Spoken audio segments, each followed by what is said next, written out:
Welcome to black cap. आज की हमारी मूवी का नाम ब्रदर है। ये एक रिसेंटली आई जयराम रवि की एक अमेजिंग फैमिली ड्रामा है जिसे देखकर आपको बिल्कुल मजा आ जाएगा। तो चलिए शुरू करते हैं। मूवी की शुरुआत में हमें कार्तिक नाम के आदमी के घर वालों के बारे में पता चलता है। कार्तिक इस कहानी का हीरो है। हम कार्तिक के पिताजी को देखते हैं जिनका नाम कुमार स्वामी है। कार्तिक के पिताजी एक रिटायर्ड प्रोफेसर है और अब वो घर में बच्चों को ट्यूशन पढ़ाते हैं। हमें कार्तिक की माँ भी दिखती है जो कि एक हाउसवाइफ है। इधर कार्तिक की बहन का नाम आनंदी है और उसकी शादी हो चुकी है। वो भी एक स्कूल में टीचर है। इसके बाद हमें पता चलता है कि कार्तिक बचपन से ही क्लास में बहुत सवाल करता है। टीचर्स तो उससे मानो तंग आ जाते हैं, पर कार्तिक के पिताजी ने सोच रखा है कि मैं अपने बेटे को एक बड़ा वकील बनाऊंगा। अब सीन शिफ्ट होता है और एग्जाम हॉल दिखाया जाता है। कार्तिक लॉ का एग्जाम दे रहा होता है। उसी एग्जाम हॉल में एक मिनिस्टर का बेटा भी बैठा होता है जिसने कुछ भी पढ़ाई नहीं करी थी, इसलिए उसकी जगह पर टीचर उसका एग्जाम लिख रहा होता है। लेकिन कार्तिक को गलत बिल्कुल भी बर्दाश्त नहीं था। अपनी आंखों के सामने गलत होता हुआ देखकर कार्तिक बिल्कुल भी चुप नहीं रह पाता। वो तुरंत अपना फोन निकालता है और वीडियो बनाने लगता है। टीचर ये देखकर बौखला जाता है।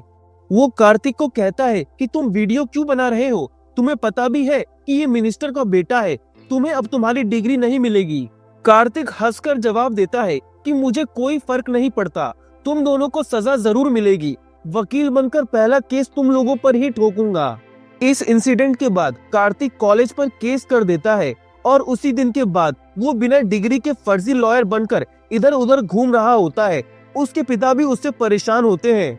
अब सीन चेंज होता है। एक दिन कार्तिक और उसकी माँ कहीं जा रहे होते हैं। कार्तिक जिस बिल्डिंग में रहता था वो कमजोर थी, इसी कारण कार्तिक की माँ बाल बाल बचती है जब छत का एक छोटा सा टुकड़ा नीचे आ गिरता है। इसलिए कार्तिक तुरंत बिल्डिंग को फिर से बनवाने के लिए केस कर देता है। लेकिन उसकी बिल्डिंग के आसपास के सभी लोग उससे परेशान हो जाते हैं। सब उसे केस वापस लेने को कहते हैं, लेकिन कार्तिक ऐसा नहीं करता, जिसके चलते कार्तिक की सभी से हाथापाई भी हो जाती है।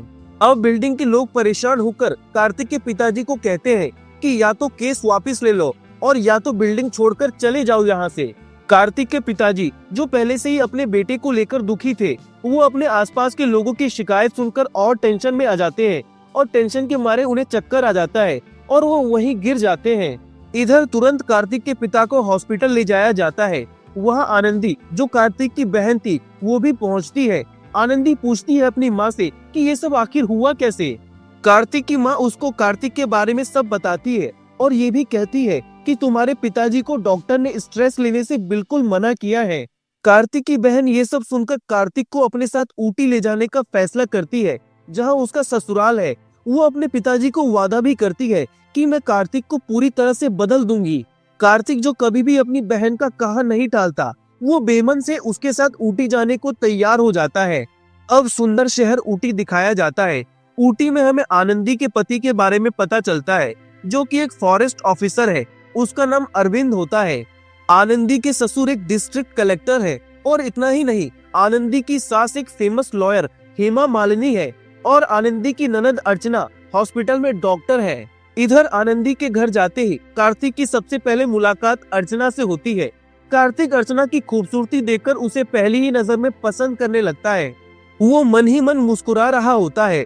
आनंदी से कुछ देर बात करने के बाद कार्तिक घर के अंदर जाता है। अंदर जाते ही कार्तिक के जीजा अरविंद उसका बहुत अच्छे से स्वागत करते हैं और उसको कहते हैं कि तुम यहाँ कुछ दिनों के लिए आए हो, जितना मन करे मजे करो। कार्तिक अरविंद को कहता है पर मैं तो यहाँ बहुत दिन रुकूंगा। असल में आनंदी ने घर में किसी को कार्तिक के बारे में कुछ नहीं बताया था कि वो यहाँ क्यों आया है और यहाँ कितने दिन रुकेगा। इधर कार्तिक की बात सुनकर सभी लोग हैरान हो जाते हैं और परेशान भी। घर के सारे लोगों को इतना तो पता था कि कार्तिक जहाँ भी जाता है वहाँ बवाल मचा देता है। इसी बीच अचानक आनंदी के ससुर कहते हैं कि डिनर का टाइम होने वाला है और सभी डिनर करने चले जाते हैं। डिनर के बाद कार्तिक और अर्चना कुछ बात कर रहे होते हैं। कार्तिक अर्चना को बताता है कि वो उसे पसंद करता है और इतने में ही घर का नौकर आकर कार्तिक को घर के सारे रूल्स बताता है। वो कार्तिक को कहता है कि यहाँ आपको सुबह सुबह उठना पड़ेगा, उसके बाद योगा करना पड़ेगा। यहाँ हर चीज का एक फिक्स टाइम है। अर्चना भी कार्तिक को कहती है कि तुम्हें यहाँ यही फॉलो करना पड़ेगा। कार्तिक ये सुनकर परेशान हो जाता है। अब सीन कट होता है। अगले सीन में हम अर्चना और कार्तिक को एक रेस्टोरेंट में देखते हैं।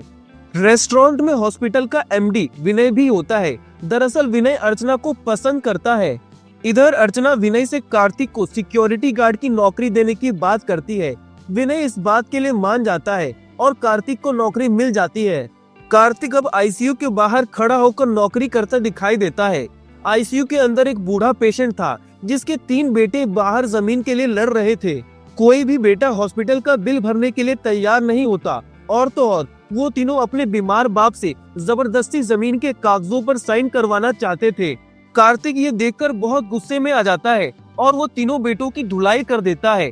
हॉस्पिटल का पंखा, सीलिंग, लाइट सब कार्तिक की लड़ाई में टूट जाते हैं। विनय को जैसे ही ये बात पता चलती है, वो अर्चना से गुस्से में कहता है कि तुम्हारे पास 2 ऑप्शन है, या तो इस नुकसान की भरपाई करो जो कि 8 लाख है, या तो 1 साल बिना सैलरी के काम करो। अर्चना बिना सैलरी के काम करने के लिए रेडी हो जाती है और इधर विनय कार्तिक को नौकरी से निकाल देता है। इधर रात में जब सभी घर वाले डिनर कर रहे होते हैं, सभी को कार्तिक के हॉस्पिटल वाले कारनामे के बारे में पता चलता है। सभी बहुत गुस्सा करते हैं, पर अर्चना को कोई फर्क नहीं पड़ता। ऐसा इसलिए क्योंकि अंदर ही अंदर अर्चना कार्तिक से प्यार करने लगी थी। दूसरे दिन कार्तिक की बहन आनंदी कार्तिक को अपने स्कूल में लेकर जाती है। वो प्रिंसिपल से कहती है कि मैम, मेरे भाई को एज ए पीटी टीचर रख लीजिए। प्रिंसिपल कार्तिक को एज ए पीटी टीचर रख लेती है।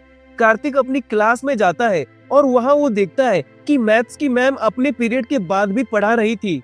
असल में मैथ्स वाली मैम को अपना सिलेबस खत्म करना था। कार्तिक जिद करता है और जबरदस्ती सभी बच्चों को बाहर ले आता है। मैथ्स वाली मैम इस बात से गुस्सा हो जाती है और वो अपना इस्तीफा प्रिंसिपल मैम को दे देती है। आनंदी भी वहाँ आ जाती है। वो कार्तिक के बदले माफी मांगती है और प्रिंसिपल मैम से कहती है कि आप फिक्र मत करिए, कल से कार्तिक स्कूल नहीं आएगा। इसके बाद दोनों घर चले जाते हैं। घर जाते ही आनंदी अपने ससुर से कार्तिक को सुधारने की बात करती है। अब आनंदी का ससुर कार्तिक को सुधारने की जिम्मेदारी खुद पर ले लेता है और इसलिए वो अगले दिन कार्तिक को अपने डीएम कार्यालय लेकर जाता है। वो कार्तिक को कहता है कि तुम्हें यहाँ कुछ नहीं करना, बस चुपचाप बैठे रहना है। इससे तुम लोगों के काम में टांग अड़ाना बंद कर दोगे।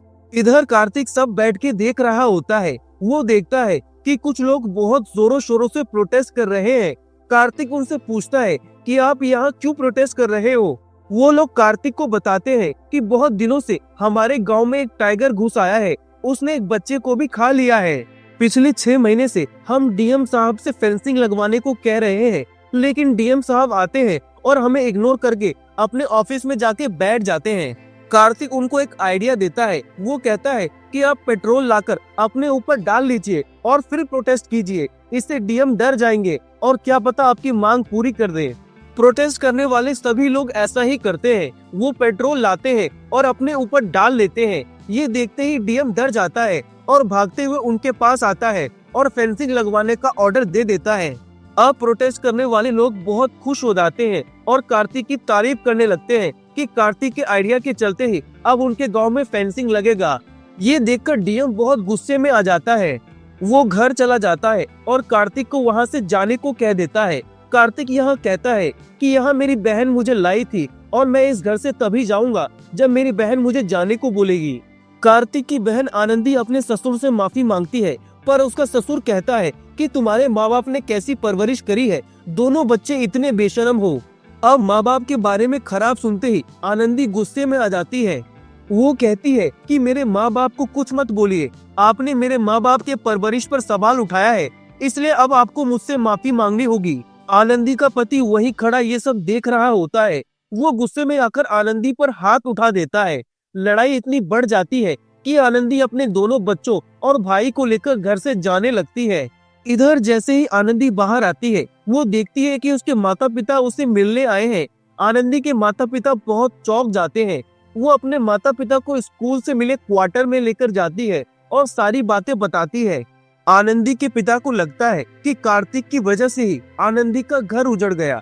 उन्हें ये भी लगता है कि उन्होंने कार्तिक को आनंदी के घर भेजकर बहुत बड़ी गलती करी है।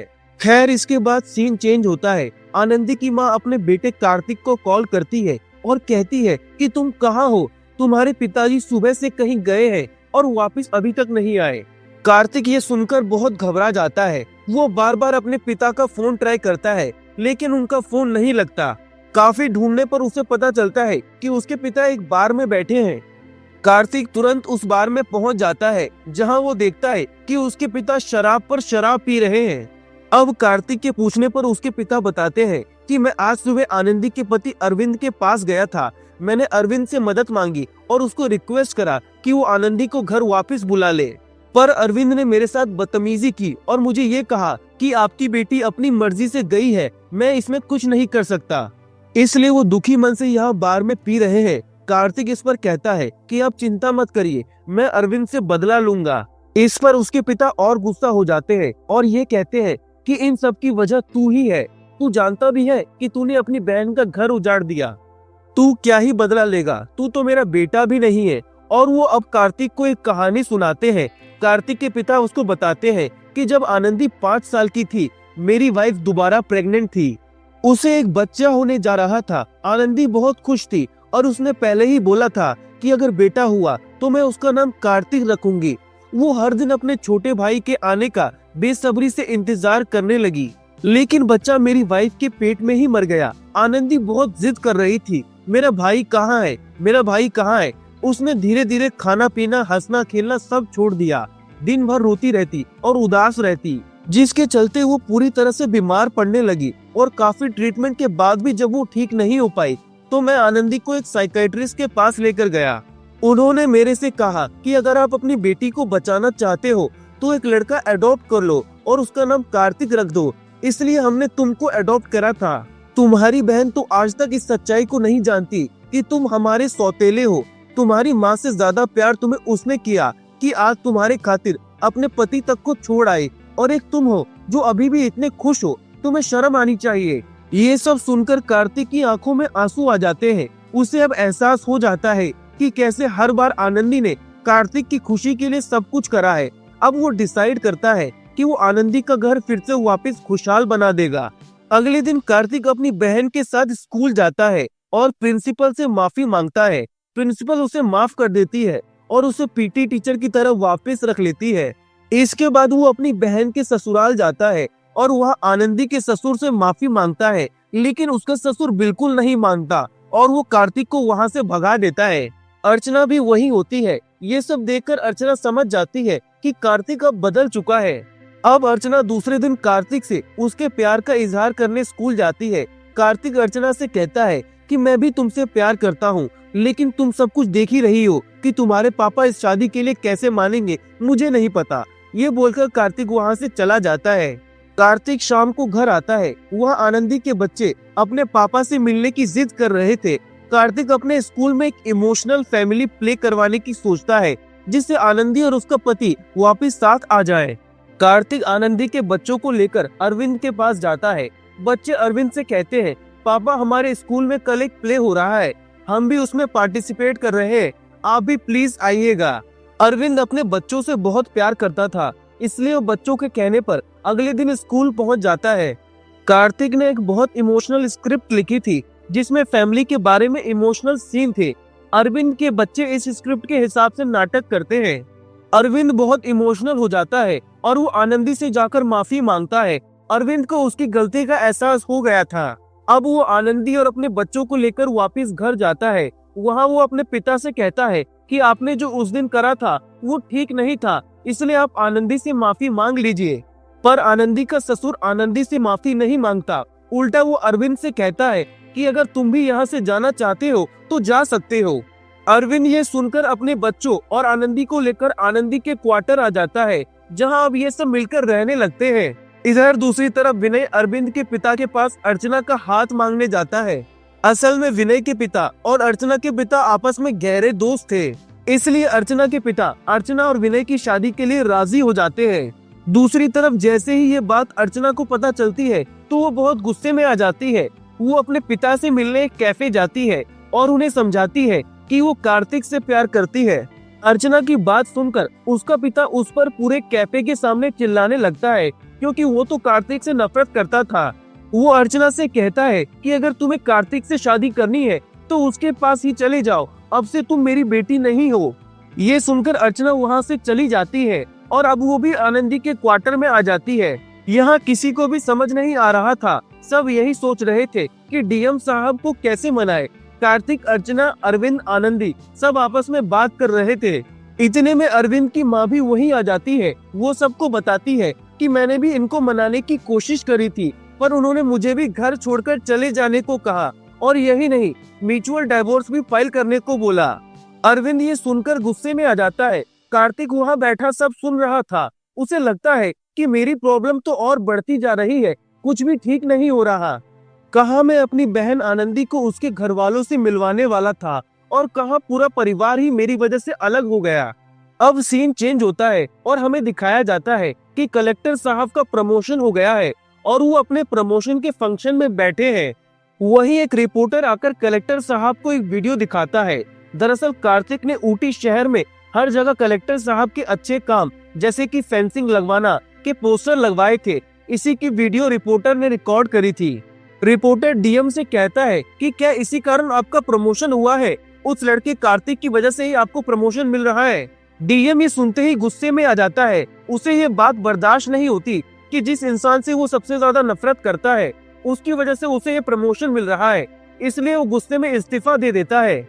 अब वो विनय को कॉल करके बुलाता है और उसके साथ गाड़ी से कहीं जाने लगता है। इतने में ही विनय के पास उसके परिवार वालों का कॉल आता है और वो लोग कहते हैं कि अब हम तुम्हारी शादी अर्चना से नहीं करवाएंगे। अर्चना थोड़ी देर पहले आकर हमें बोलकर गई कि अगर तुम्हारी शादी उससे हुई तो वो सबको दूध में जहर मिलाकर दे देगी। विनय ये सुनकर बहुत गुस्से में आ जाता है। वो तुरंत अर्चना के पापा को कार से उतार देता है। विनय अर्चना के पापा से कहता है कि आपने यही परवरिश दी अपने बच्चों को, आपकी लड़की इतनी बदतमीज निकली। अपनी परवरिश पर सवाल उठता देख वो गुस्सा हो जाते हैं, लेकिन तभी उन्हें याद आता है कि ठीक इसी तरह उन्होंने भी आनंदी के ऊपर ये सवाल उठाया था। खैर, इधर विनय उन्हें रास्ते में अकेला छोड़ के वहाँ से चला जाता है। इतने में ही कार्तिक वहाँ आता है। कार्तिक अर्चना के पिता को वहाँ से घर ले जाता है और उनसे दोबारा माफी मांगता है, और अब तक उनका भी गुस्सा ठंडा हो गया था और उन्हें भी अपनी गलती का एहसास हो गया था। इसलिए अब आनंदी के परिवार में सब ठीक हो जाता है। इसी कारण कार्तिक अपने घर चला जाता है। घर जाकर वो अपने पिता से कहता है कि मैंने सब ठीक कर दिया है, आप अब ये मत बोलना कि मैं आपका बेटा नहीं हूँ। ये सुनकर कार्तिक के पिता उसको गले लगा लेते हैं और उसको बताते हैं कि अर्चना के पिता अभी यहाँ आए थे, उन्होंने हमसे माफी मांगी और वो अर्चना की शादी तुमसे करवाने के लिए तैयार है। ये सुनकर कार्तिक की खुशी का ठिकाना ही नहीं रहता और इस तरह कार्तिक और अर्चना की खुशी खुशी शादी हो जाती है और यहाँ हमारी कहानी हो जाती है खत्म। अगर आपको ये एक्सप्लेनेशन अच्छा लगा तो प्लीज लाइक कीजिए, कोई इशू लगा तो कमेंट करके जरूर फीडबैक दीजिए। Thank you very much.